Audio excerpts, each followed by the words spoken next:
Another important and interesting topic known as sericulture history.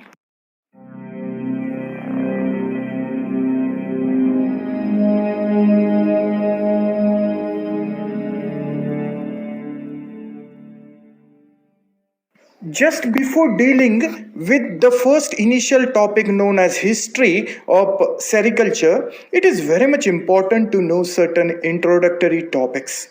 Then, exactly what is sericulture?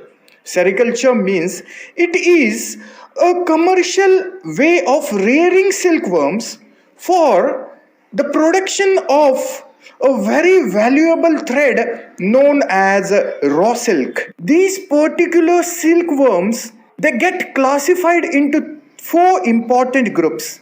The first one is known as mulberry silk. The second one is known as Muga silkworm. The third one is known as Tassar silkworm. And the last one is known as Erie silkworm, of which the first, known as mulberry silkworm, is been commercially been reared on a very large scale to produce a most commercially used product known as mulberry silk.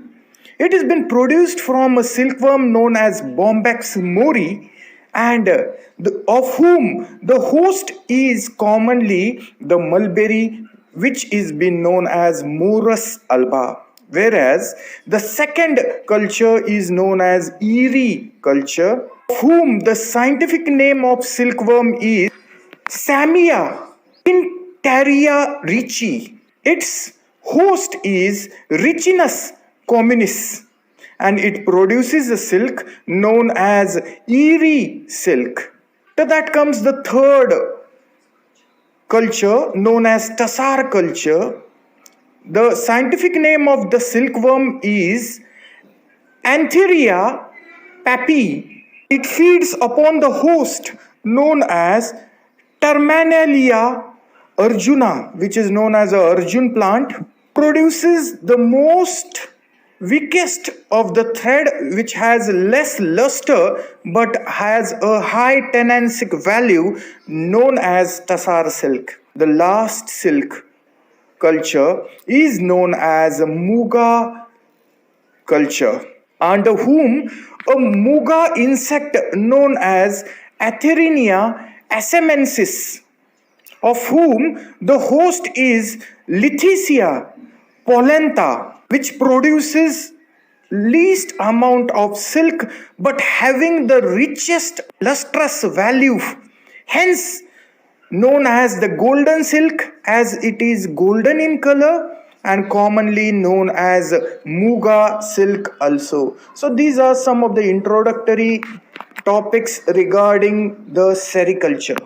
Now we will see the history of sericulture. It is a very interesting and a very clisty history about sericulture. Initially, this was the culture which was been a national secret of China, as this government was been totally ruling upon it, and it was been first time introduced by a queen whose name was Ho Chi Minh, and she was the queen who kept it as a secret for a very long duration of thousands of years. Mostly 400 years back, sericulture was been introduced in India, and now it is been flourishing as a very important woman employing agro based industry, which is covering nearby 7.3 millions of people all over our country.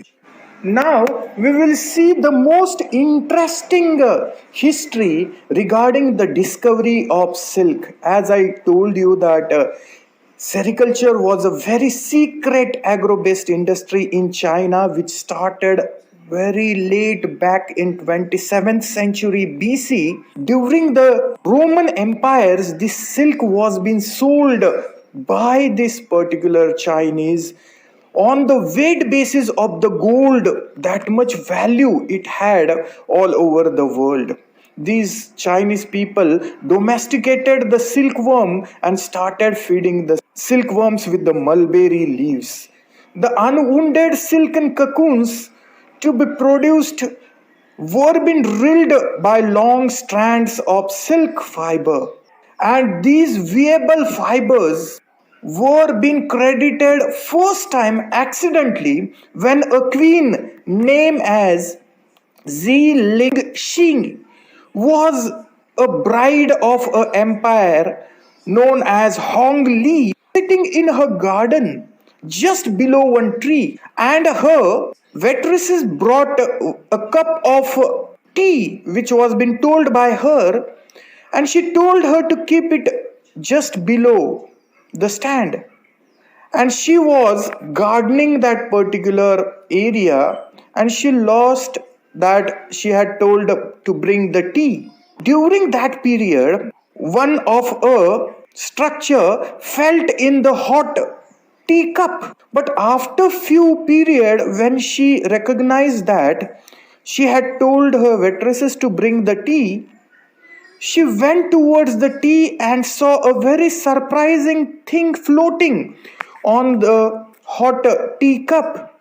And when she told her waitresses just to remove that particular fallen thing in that tea, it started removing a thread like structure which was later on been recognized as the most valuable thread known as the silken thread. Hence this lady was been later on named as Yellow Emperor. This culture was been tried to be robbed by several different countries as it was a very unique culture. In later 555 AD, one of a Buddhist monk in her wife's garb tried to smuggle two species of silkworms, and that was the first outdoor movement of this particular culture from China to other countries. Later on, this sericulture started spreading to different countries, and in 6th AD, there was a first silk factory been established in Istanbul, which previously was known as Constantinople, which is in Turkey. Later on, in the period of Kanishka, that is in 56th BC, the word silk was being introduced. In the later period of 1688, few of the French traders spread this culture to different countries such as England, Italy, France, and Brazil. The first manual regarding sericulture was been written by Jacob in 1831. This particular individual is also been known as the father of sericulture. Later on, in India, for the first time, the technique of commercial rearing of silkworm was been introduced by Sir Lefroy in 1905 to 1906, which later on spread all over the country. Hence, Sir Lefroy is also been known as the father of Indian sericulture. Then exactly what is silk?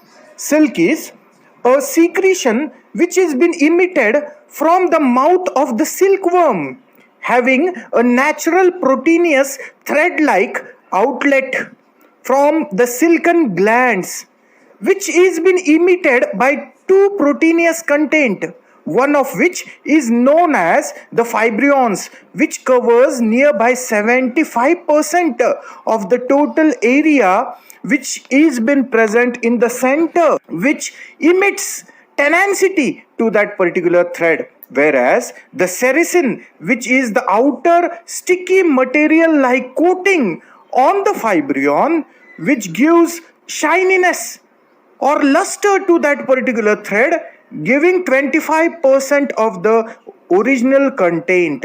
This particular silk is resistant to mineral acids except sulfuric acid, which dissolves in it. This particular silk is yellowed by the period of precipitation. So friends, this is the end of the first section regarding sericulture. Meet you soon.